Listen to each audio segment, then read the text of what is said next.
All right, so based on a lot of your questions on the exact equations, I want to create this extra video where I'm going to, again, go through the kind of motivation behind the definition and give you a general presentation of how you solve it using two steps.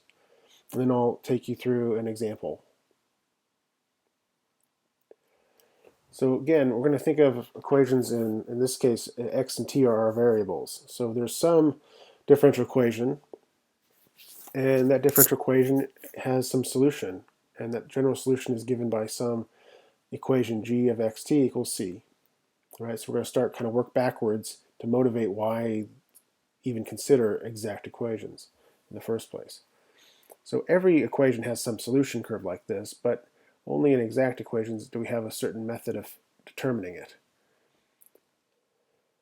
So the point is, when you have an equation like this, g of xt could be defined for lots of values of x's and t's, not just the ones that satisfy our equation here at the top.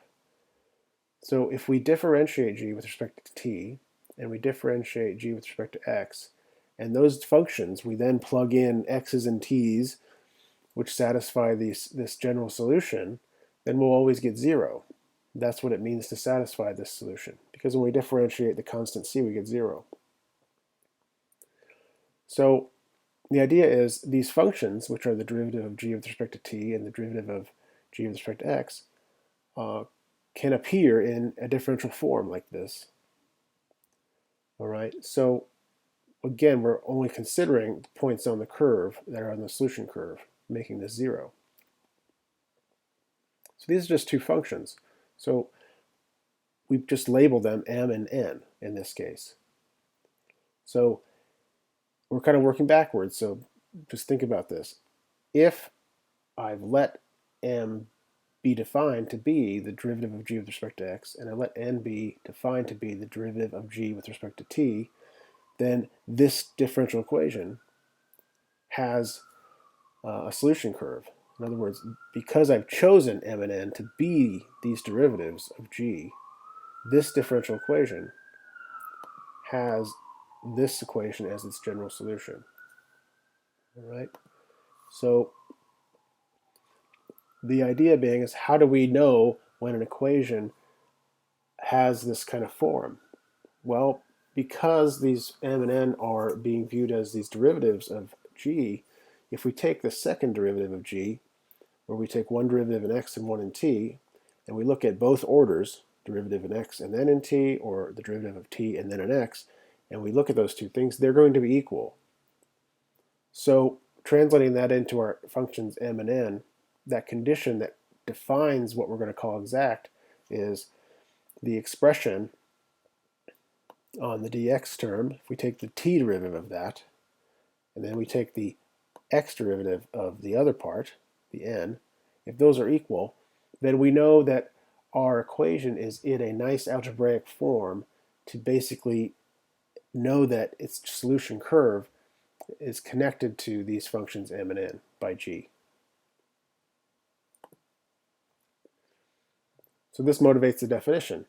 If I have a differential equation in differential form, like this, if I know that the derivative of m with respect to t and the derivative of n with respect to x are the same, what's that saying? It's saying that we're in that situation that we just talked about. So we know there's a function g who's going to give us our general solution curve, and we can find this g by just realizing that it solves two equations. One, it has to satisfy that its x derivative is equal to m, the function m of xt, and that its t derivative has to be equal to the function n. So in other words, we have two equations that this g has to solve. But when we anti-differentiate, we pick up arbitrary constants. So we're going to use one equation to give us a start at figuring out what g is, but it's not going to have everything explicit to us. So then we're going to use the second equation to then narrow down and know exactly what g is. So we have to use both equations. So how do we do this? We take a fixed t, we think of t fixed. If you want to think of x fixed, that's fine. Which variable you use doesn't matter. You just have to interpret everything accordingly. So if I fix t, I'm going to look at the m of xt, the term that was on the dx in our original equation. So dg dx is equal to m. So if I integrate that in x, the fundamental theorem of calculus tells us that the left side is g of xt, and the right side is this antiderivative that I haven't evaluated yet. Once you evaluate this antiderivative, you're going to get two parts. You're going to get the part that you get from applying rules of calculus, which is what I'm calling e of xt, so that's something you'll explicitly know. But then you pick up a constant because you're anti-differentiating. But since t is a fixed parameter, we have to show that this constant depends on that t. So each t we would fix could give us a different constant, so we're just going to label it this arbitrary h of t, so it's kind of a function of t. We don't know what it is yet, and that's what we have to use the second equation to figure out. So the first equation gets us started. It gives us some formula for g, but we don't know all of the pieces yet. We plug this into the second equation in order to figure it out. So again, this is just a general solution. When you integrate this equation, one of the equations, you're going to get some explicit part that you understand what it is. You know what it is from calculus. That's the e. And then there's this unknown function h of t. So we have this equation. We don't know what h of t is, but we know something about g. We know that dg dt, if we differentiate this equation, is going to be the derivative of e with respect to t plus the derivative of h with respect to t. But we know what dg dt is. It's also equal to n of xt, which is something we do know. So what that means is we have an equation. We can connect our dE dt, which is something we know, plus dH dt, which is something we don't know, is equal to n of xt, which is something we know. So the only unknown in this equation is dH dt, so we can solve for dH dt. But if you know what h prime of t is, which is dH dt, you can anti-differentiate it, and you'll now know what h of t is. So once you do this, this gives you the explicit form of what g is, and then your solution is just g of xt equals c. So let's look at an example. So I've got a differential equation in differential form. Let's make sure that the equation is exact. So we look at the dx part. This is xt. We take its derivative in t and we get x. We look at the dt part, x squared over 2 plus t squared. We take its derivative in x and we get x. So these two derivatives are equal, and that's how we know it's exact. So we know is the general solution has the form g of xt equals c for some function g that we don't know yet. But what we do know about the function is that its x derivative is equal to xt, and that its t derivative is equal to x squared over 2 plus t squared.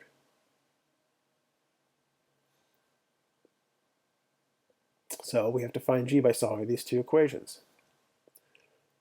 So dg dx is xt. So I integrate in x, and I have to introduce a constant h of t, which depends on t. So this x squared t over 2, that's the e of xt I was talking about before.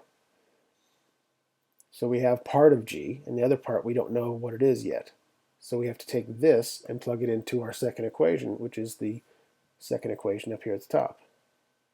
So I have to differentiate this g right here in t and compare it and set it equal to x squared over 2 plus t squared. So dg dt is equal to this by differentiating our unknown version of g, but we also know that dg dt is equal to x squared over 2 plus t squared. So this quantity here has to be equal to this quantity here, which tells us what h prime is. H prime of t is t squared, and we conclude that h of t is t cubed over 3, which tells us what our general solution curve is.